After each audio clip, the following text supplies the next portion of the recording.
What is my purpose? That is a great question because how you answer that will drive every thought, every decision, every word, and every action. In Matthew 4, verse 18, it says, as Jesus was walking beside the Sea of Galilee, he saw two brothers, Simon called Peter and his brother Andrew.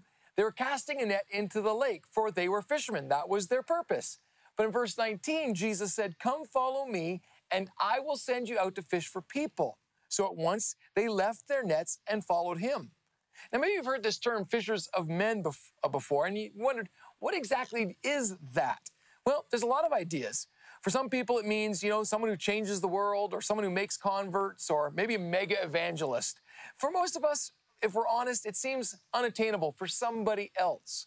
But I think there's a problem with that interpretation. And so when we feel it's something beyond what we can do, we either give up or we fake it. So here's the deal.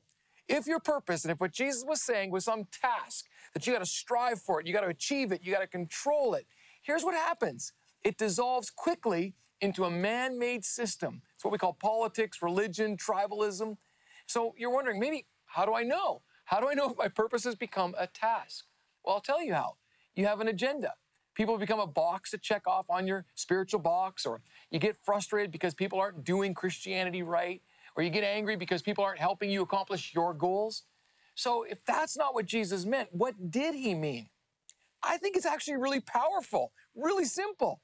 It was simply an invitation to invest in people.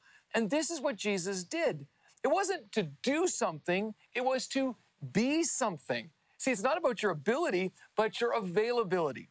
In John 17:23, Jesus prayed that he would be in us. He said, I in them and you in me, so that they may be brought to complete unity.